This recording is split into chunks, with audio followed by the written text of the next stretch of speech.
Yeah, we're recording right now. Okay.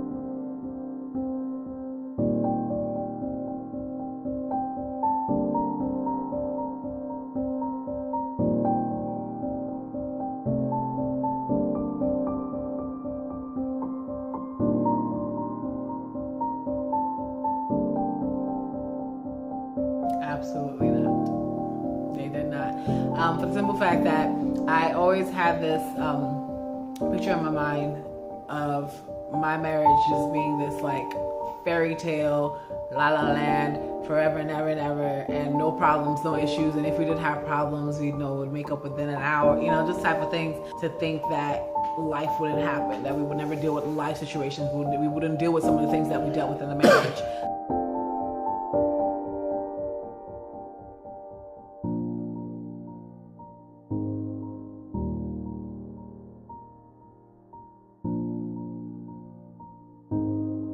It made me feel like I misheard from God to the highest degree of mishearing from God. For a man, being able to take care of and be the one that handles business financially is a huge thing.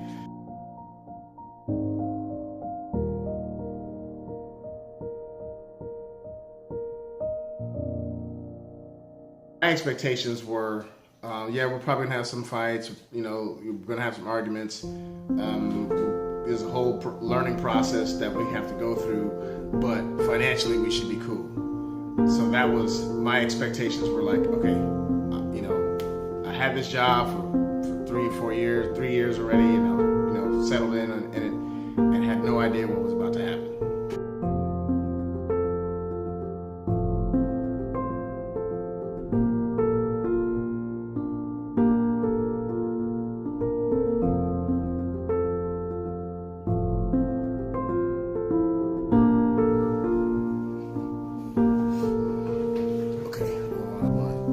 Hey everybody, what's going on? This is your boy Quan Teasy, the Christocrats and the Red Pill Reality, and my wife Grace Teasy with the Christocrats.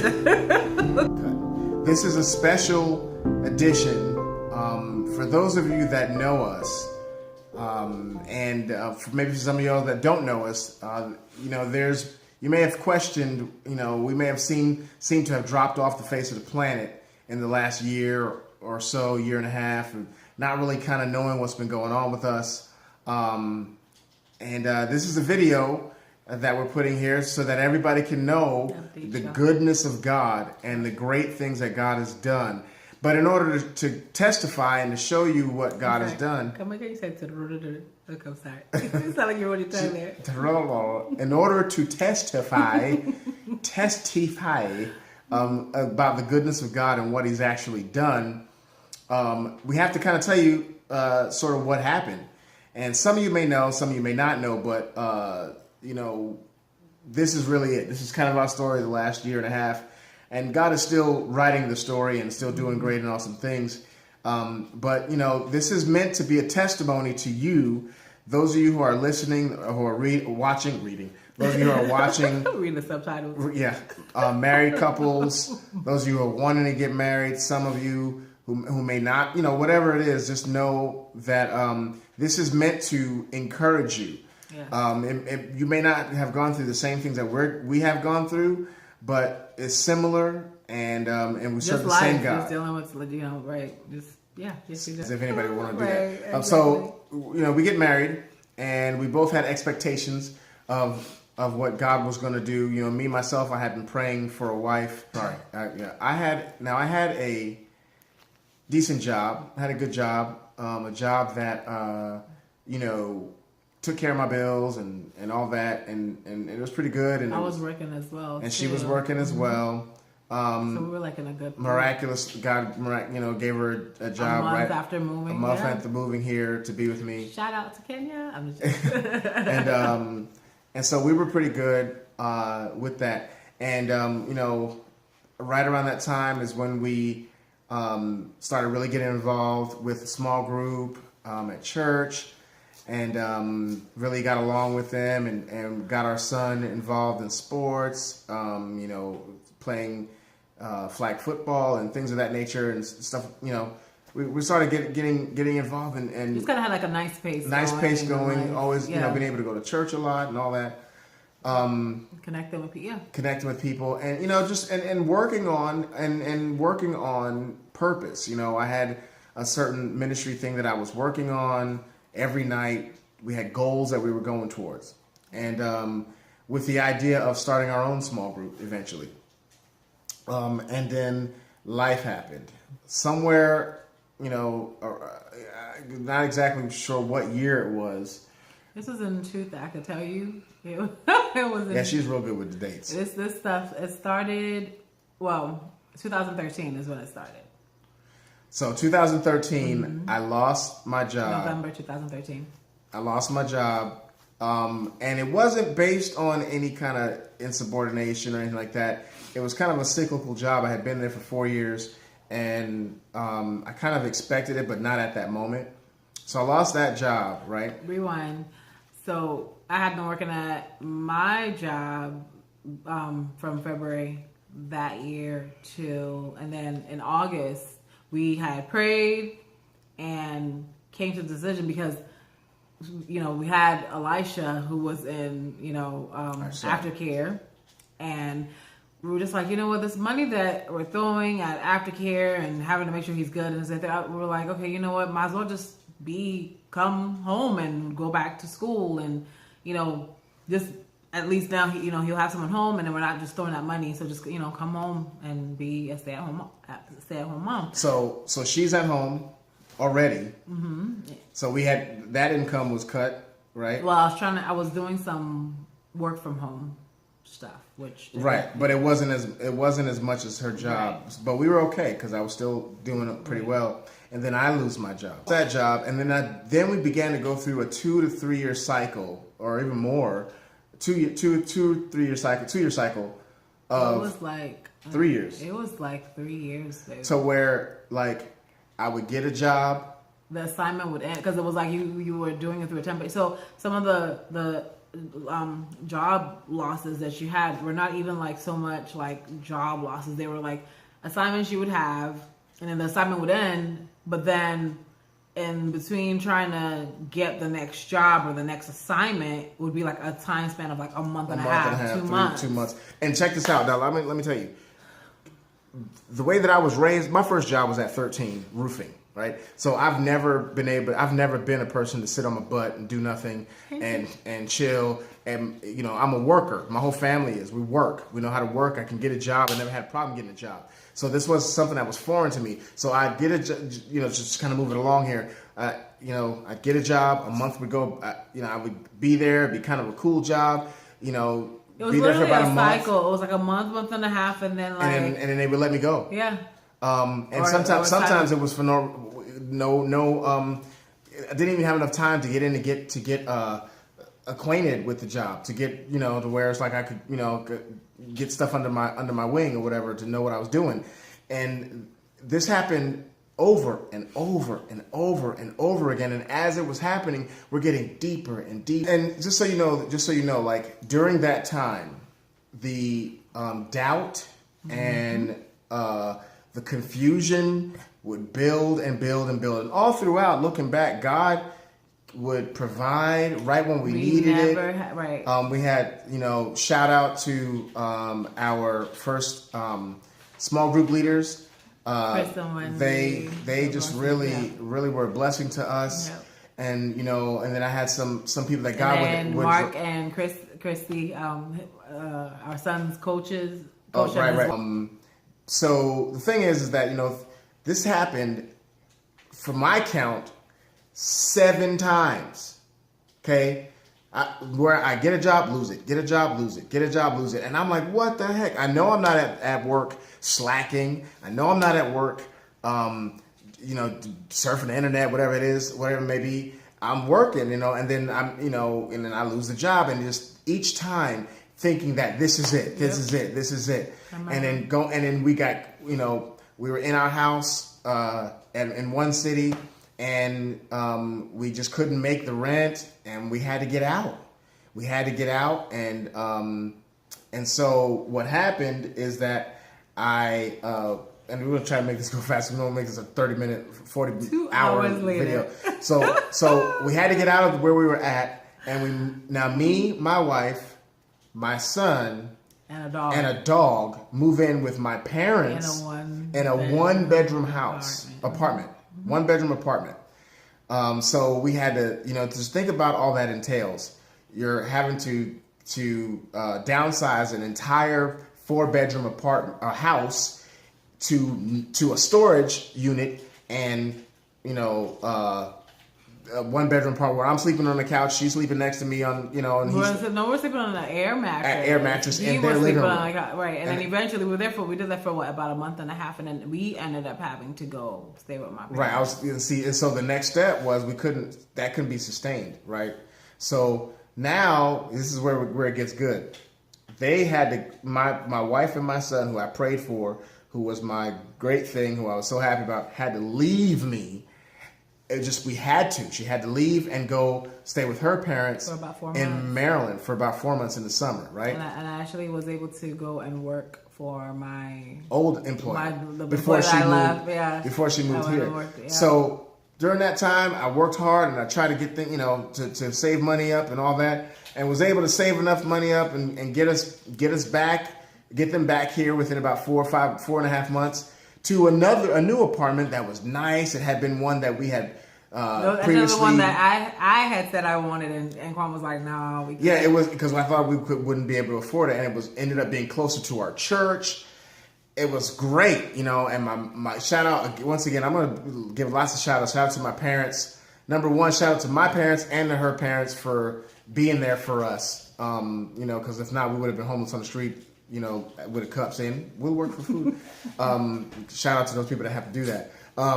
So she went there for 4 months. I'm by myself, sleeping on my parents' couch, working, and I get them back here. Work, pull myself up by my bootstraps, get them back here, right?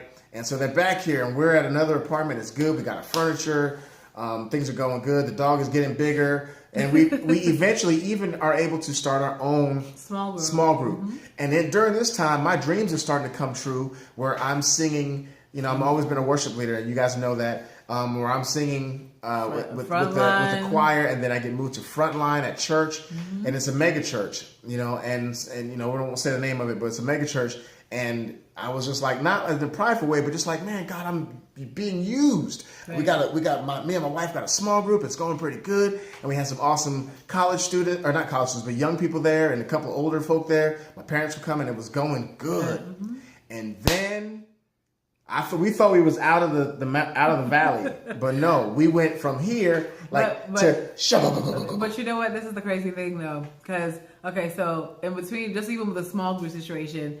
One of the, because we had our vision board and our prayer board. One of the things that we had been trying for, mind you, because then, once things kind of started settling down to the third, we had been trying on and off, with depending, especially with the situation, to get pregnant. Right. Okay, no. Okay, so we're going through all this. We had been praying and like literally every fast. I think one of the top points I had on my prayer list was for us to get pregnant. And then feeling like, okay, with the situation, I was like, okay, well, maybe it was a good thing we did it, blah, blah, blah. But then, January 2016, I remember as I was standing in the kitchen, doing dishes, clear as day, I know, the Holy Spirit just spoke to my heart and said, you will have a baby this year. And I told Kwam. And it was like... And Kwam was like, Grace, the Lord, sometimes when he speaks to us, a year may not literally be a year. I was like, Kwam, I know what God told me. He said that we were going to have a baby this year. And just fast forward. Fast forward. A 2-year-old that we're trying to be quiet. Right. I have a 2-year-old now, but the thing is, but God just, again, confirmation upon confirmation, people he put in our lives, Rochelle and her family, and Mike and his family, which, people that, and Tiffany, and just all of these wonderful people that God put along the way to just confirm his word. And lo and behold, April came around and I was like, Kwam, I know the Lord spoke to my heart that we were going to have a baby this year. So in order for us to have a baby this year, we have to be pregnant in this month. And like 4 days later, we take a pregnancy test and we're pregnant. We were tripping. I lost my... we're going through these struggles and all that. And not too long after that, I lose my job again. Right. And this is, not a thing to where, I can honestly say that it's not a thing to where I was, like not doing my work or getting fired for no reason or just getting let go. Like the job would end or the job would end abruptly. There was a job that I was driving literally 2 hours away. What was it, Douglasville? In Douglasville. And 2 hours there, 2 hours back. I drove doing what I needed to do. Oh my Lord! To the point where, and I was there for about a year. They said the assignment was only supposed to last 6 months. And the way that I worked, and the boss that I had there, I was there for a year. They tried to find a position for me, but couldn't. And so that ended. And make a long story short, it just wasn't working, and we ended up having to get out of that apartment as well. And you know what? But I thank God for his word, because you are able to see people who went through similar things. And the person that I look at the most and really admire the most in the Bible, one of the people anyways, is, well, I'm a Peter, but one of the people that I really, really love, other than my dude Peter, Joseph, because every single thing in his life, God had given him a dream. The moment God gave him that dream, God gave him that vision, every single thing in his life was the complete opposite. And I think this was job number 6. After a while, I think I stopped counting. I was counting, and I was counting because, as a man, you're like, what the heck, man? What the heck? Because God, what's wrong with me? I've never been a person that couldn't keep a job. But God was taking us through something on purpose, and it was breaking things down in me that needed to be broken down. And we're going to get into that in a second. So we'll just keep telling the story. So for those of you that didn't know. So guess what? Now it was my wife, my preteen at the time, and now my son my youngest son, who I never thought I was going to have had to leave again and go back to Maryland. And mind you, okay, because I understand that as a man, Guam was having his deals, and we both have already said, I'm so thankful for my family. I'm thankful for the love and support that my family gave and showed me as well, because I'm telling you, to have gone through these things that we went through and have that support from both of our families like we did was amazing. At the same time, it was excruciating. It was, because I'm telling you, just the humility and just the shame that can try to creep over you, but it truly gets to a point where even in those moments, I really believe, number one, God was just the lesson he taught me. I will speak, for myself, and I would say us, is that he was our source. Okay, so we'll go into that, and we'll get that in I wanted to say that, Kwam. We're still telling the story. So they're there. They were there, and now they're in Maryland again, and I'm 1,000 miles away. And I'm back with my parents again, 40-something-year-old man, sleeping on their couch. And I'm going to tell you some of the things she was talking about, shame. So up to this point, and for a long time after that, I still was going to church, and I still was, I had dropped out of the choir because I couldn't get there, and I couldn't commit to being there on time because I'm trying to find work, and I have my dog, and I'm with my parents. Oh, and that, wow. And all that. And so I would, but I would go to church, and instead of sitting in the front, I would sit all the way in the back, and this in is the balcony. This is Mr. He wants to be able to see the pastor breathe on top of man. Well, because we go to church, he wanted to be right there, okay, I can count you, because I've been in church my whole adult life, and I feel like I'm not, I need to be there in the mix where action's happening.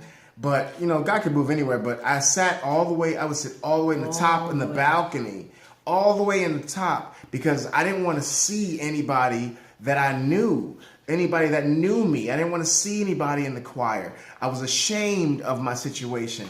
You know, I didn't feel. I felt like I would have to explain what was going on every single time. And, you know, and people, you know, loved me and loved us and love us and were concerned about us. Well, I love you too. But we would be, you know, I would be having to be reminded that that wound that was opening, gushing, would be just touched on, you know. So I knew I had to be connected to the church, but I would sit up in the balcony because I was ashamed of my situation.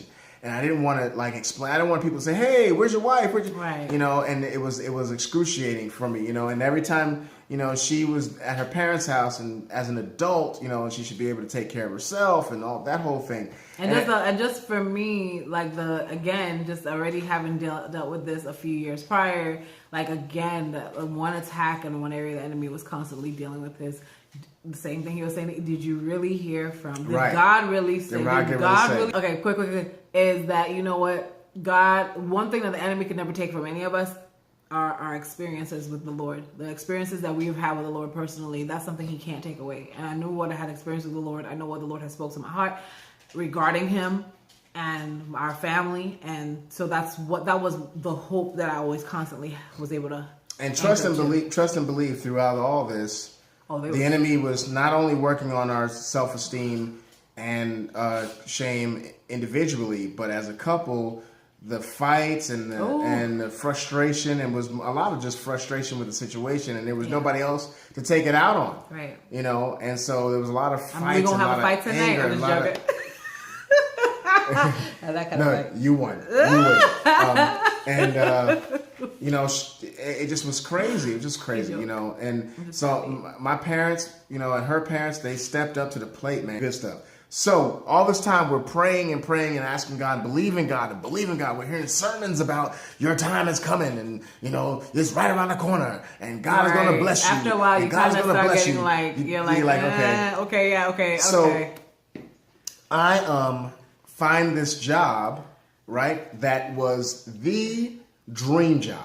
Okay, opportunity that came because, mind you were doing a lot of Upwork. Which that in and of itself. Well, Upwork is a freelance. Because I'm a graphic designer. So you're doing a lot of freelance, which in and of itself, and I really, really do truly believe that God set it up the way He set it up, because you were getting job after job after job on Upwork, and then God blessed you. Just to show that God was providing. God was just saying, you know what, He was giving us, am your source. He was the manna. You know, when we really know what it means to have the manna in the wilderness. Yes.